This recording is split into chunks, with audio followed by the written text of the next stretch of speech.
if I had a business that I wanted to, if I was the founder of a business that I wanted to sell, exit in say 3, 5, 7 years, this is what I would do today that most founders overlook, because you're in the minutia.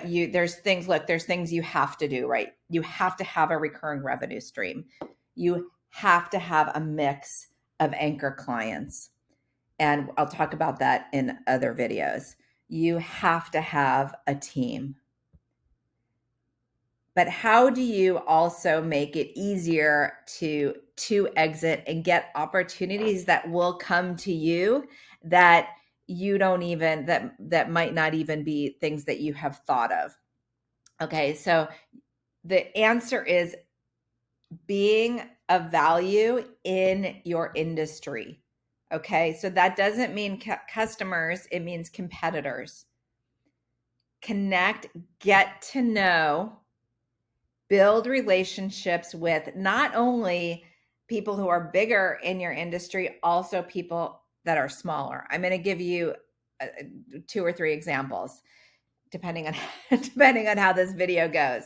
So here's an example, because the first couple of businesses that I sold, and I say I have 5 exits. I've actually sold more businesses than that, but the first 2 or 3 businesses, I think 2 businesses that I sold were through, I used an investment banker. Okay. That worked well, but it was really expensive. I'm not saying don't use an investment banker. This was, I'm talking like $28 million deal. That one, it was my first deal. So that was valuable. The second deal, I don't think it was worth it. It wasn't a huge exit. We ended up paying like $250,000 to the investment banker. Could have done that on our own, which I learned and used for further deals. So in my example, I owned a staffing agency, and I got to a point where I brought in some other people on my management team. I wanted to sell the company. I wanted to sell it to them. I wanted to sell off a separate division of the company. That was the deal that we worked out. So in other words, I had a company to sell, and I got involved. I had been retired for a little bit, and so it was getting back into the industry. And so what I did was I built relationships with giants in the industry. Like, I had a small business. Our business was $35 million. And so what I did was, this was a staffing business, and I showed up. Our industry group at the time, I think it still is, it was the Staffing Industry Analyst, the SIA. There was another one that was the ASA. I don't know if they're still around, but the ASA was more like, I'm going to say like a little bit like not as senior level. The SIA were those were the C-level people in giant, like the biggest companies in the world, like Adecco, Manpower, Kelly. And so what I did is I got involved. I started meeting people and building relationships. I offered to speak where I could provide value. So I even got free access to conferences. I also attended, like at the time, one of our vendors was Career Builder, and they would throw these like huge boondoggles, and I would go. And I mean, do you think that I wanted to be out like drinking and we did like cooking lessons and bars and stuff in Chicago until like 2 a.m? No, like I'm not. That's not really what I want to do. A lot of people do, but so I did it because I knew what my end goal was, and I knew that I wanted to meet people in my industry. And by doing that, I was able to sell the business, like literally from these connections that I made. And I'll tell you the story. So I had brought on a COO And so there was a deal that we had to make a deal to generate more cash in the business. We didn't really have, like, the business was really cash poor at the time. This is a business that I had taken over for better or for worse. But anyway, I was there and needed to sell a division of this business. And so we didn't really have the extra money to go off and have me travel, but we did need to bring in cash, and we were going to sell a division of our business. That was our plan in order to generate the cash that we needed in the business. And then I made a deal, and then I exited that business. But sorry, that was really complicated. So what happened was I'd been attending events.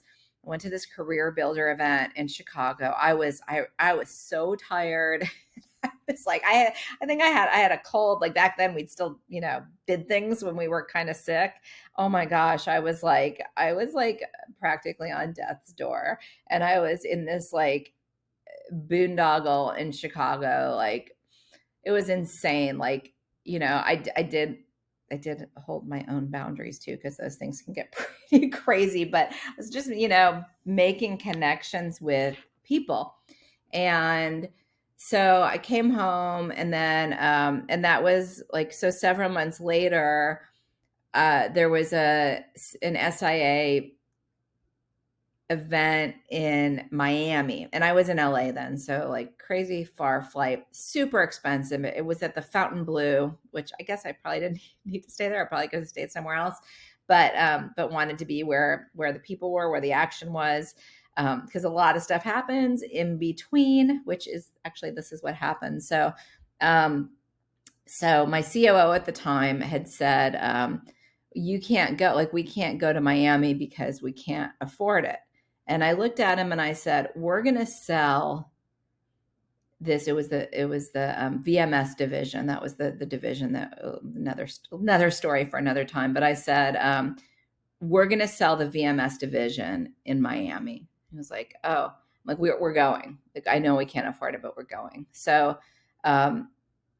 flew our butts from LA. Flew our butts from LA to Miami. And we had already decided that we're going to sell this division. I think we had some conversations. And by this point, because I knew people, I had like a whole yellow legal pad of people I knew, and I had started making calls. So we already had some people. He and it was actually his dad, who was on our board. It was a long story, but he was former chairman of one of the biggest staffing company in the world. And they had brought in some people too who were interested in buying the business. So we go to Miami, and I'm at some like garden party. There was the Fontainebleau, by the way, is amazing. so I'm at this at this like party on the cocktail reception on the grass, and this guy comes up to me. He's like, oh, we met at the career builder, blah blah blah. I'm like, oh, cool. And he's like, what are you up to? And I tell him like who I had brought in, like this business partner, which I don't think I would have been able to do had I not been out there networking. I'm not going to name the person's name, but he was like, how did you even manage that? And then he's like, and I said, well, and then, this is the other thing we're doing, and we're actually selling our VMS division. And he goes, oh, really? Because my firm is working with, he owned a staffing business. And he said, I'm working with a PE firm who's buying me, and we're figuring out like how we're going to build out our VMS division, or if we're going to buy another company. Okay. So they ended up buying us. So that would have never happened, like literally never happened. This was not an enormous exit. It was $1 million. And it was, something that we had to sell off. It never happened had I not showed up and consistently showed up. So that's, not too bad, $1 million from a couple of events and some, and making other connections, like lifelong connections from doing that. I I have a friend who he owns a company where he is a managed service company. He has subscriptions where he helps businesses by he used to be a Salesforce implementer. He did Sugar CRM before that, implementer. And then he started buying other Salesforce implementation companies. But then he moved to a subscription model, like hugely, like crazy expanded his business, because you need recurring revenue. You can't really sell a business. Like if you're in recruitment, if you're just doing direct hire, it's really hard to sell a business if you don't have a recurring revenue model, like an RPO or a staffing model. But if you're just doing like plug in, unless you're like huge and really well, have a really big brand name, then it's really hard to do that. But anyway, so he moved from this like implementation one and done to subscription services and started buying all these companies. Well, I mean, who's he going to buy? Like, obviously he can hire a broker to look at companies, but having relationships, like companies, people he knew who were running companies, like those were the first people that he looks at to buy their businesses. Another business I had was a clothing business, and it for me that was a failure for me. That was a financial failure. Inventory was for in the business model that I chose. I was whatever, like founder story failure, totally in over my head as far as inventory. It was new to me, but hey, I'm a founder, I'm an entrepreneur, I move on. But when I went to, I decided I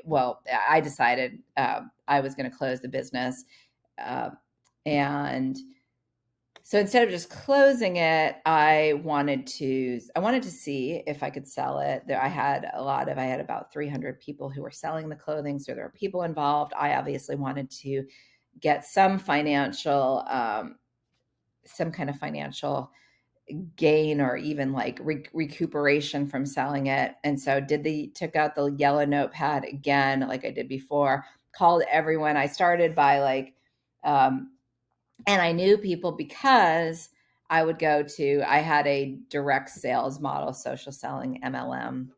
Don't love it, but I did it. So I would get involved in like Direct Selling Alliance, that's like the kind of the same type of thing as the SIA that I mentioned. So I got to meet other owners. And by the way, like that's going to help in building your business anyway. Like you're going to meet people who are like I met the CEO and got to know the CEO of 31 Gifts. And they're like, if you don't know them, they were at the time a $35 million company. Actually, no, they were bigger. I think they may have even been like $100 million company, but I got to, otherwise I wouldn't have been able to get to know these people. So at that time when I was winding down with Winnie and Kat, I had pulled out my legal pad, and I was able to call people in the business. And every time I called somebody, and if they said no, I said, who else should I call? And they give me names, right? So, and I did end up selling it to a smaller company. Actually, I had never heard of them, but by calling, just picking up the phone and calling, being like, "Hey, I'm wrapping this down. Wrapping it up. I had another offer from a company called Ruby Ribbon, and they were a lot bigger, and would not have been able to do that had I not had some kind of a relationship with other people in my industry. So, moral of this video is, if you are looking to build your company to sell it, build relationships now with people in your industry, whatever stage you're at, right? Like you might be, the best time to start networking is when you start the company.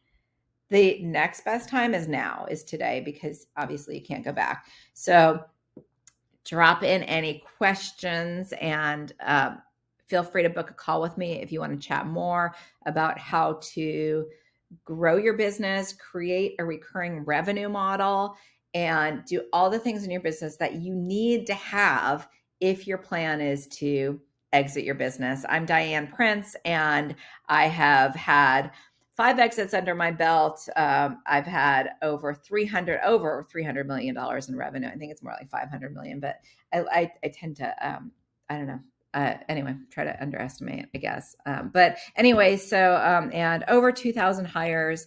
I've been doing this for over 25 years. So I speak from experience, not just, not just what, coach speak or whatever, consultant speak. So anyway, let me know if you want to chat and see how I can help you individually with your goals in your business and getting it on track to be able to exit and to sell.